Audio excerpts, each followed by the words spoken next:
Jackie, and a pleasant good evening to everyone. It is almost 1 month since we identified the first case in this current wave of COVID-19 infections.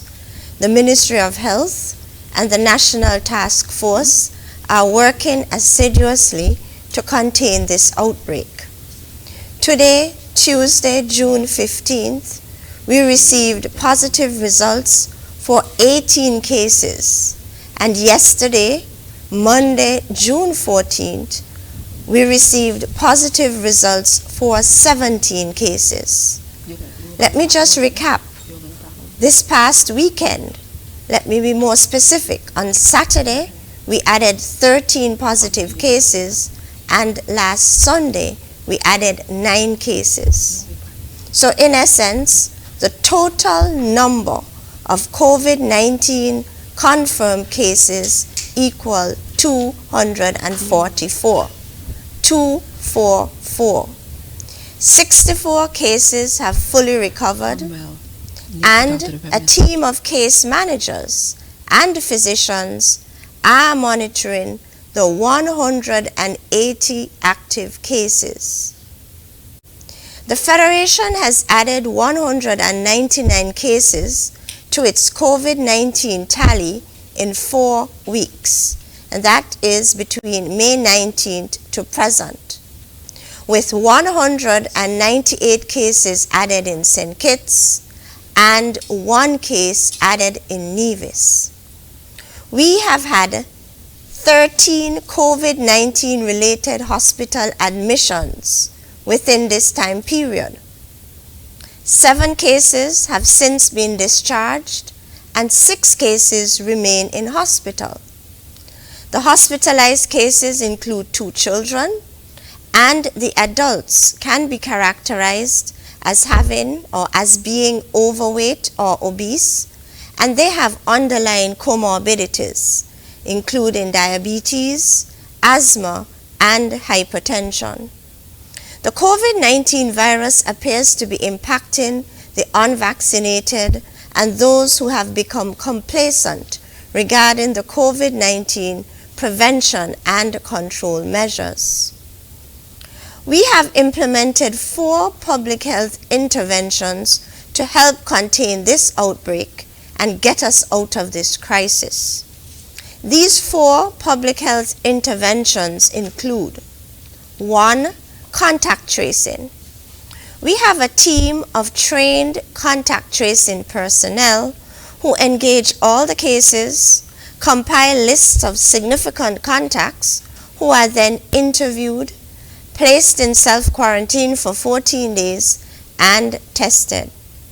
The team reached 1,887 contacts already. The team has officially released 1,238 individuals to date, and there are 649 persons remaining in self-quarantine.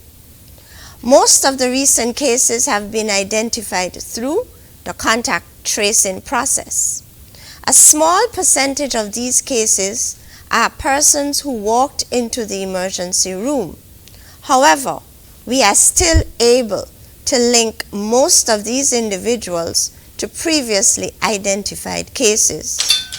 Ladies and gentlemen, the contact tracing process is robust, and it has been successful thus far. The second public health intervention is testing. COVID-19 testing is a part of our response. There are now 2 mobile testing units that traverse the island daily, collecting samples from contacts, and there are 2 sample collection sites at the JNF General Hospital. We are also conducting targeted testing.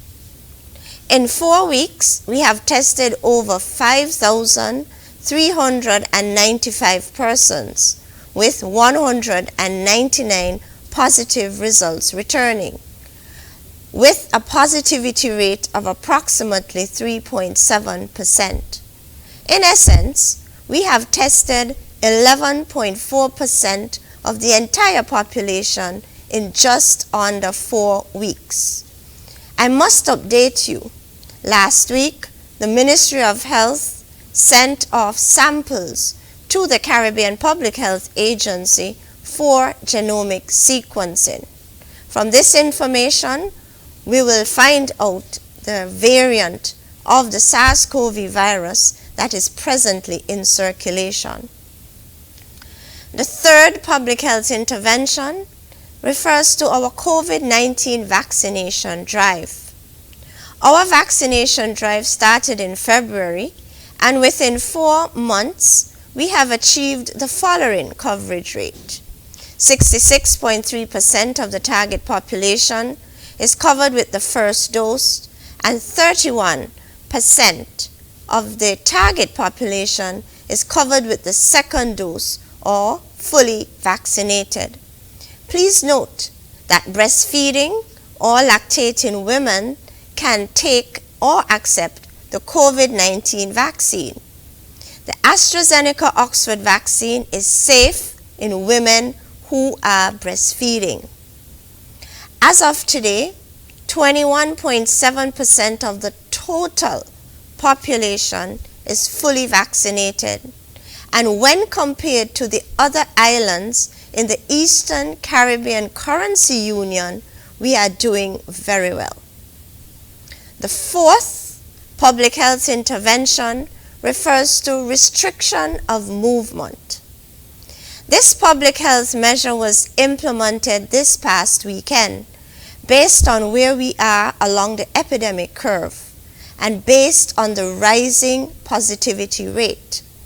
The principle behind this public health intervention is to reduce social interaction and ultimately break the chains of transmission of the COVID-19 virus.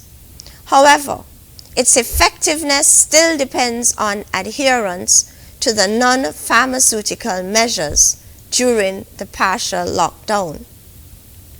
Ladies and gentlemen, these 4 public health interventions are working. Just this morning, we had a meeting with a team of experts at the Pan American Health Organization. We had to provide them with a status update, and we discussed the measures we have employed.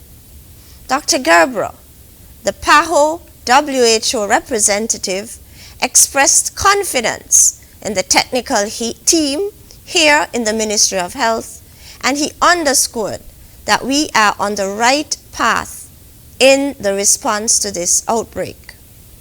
We are in a war, and we each have a part to play. So if you are at present virus-free, I implore you to do all you can to prevent exposure to the virus.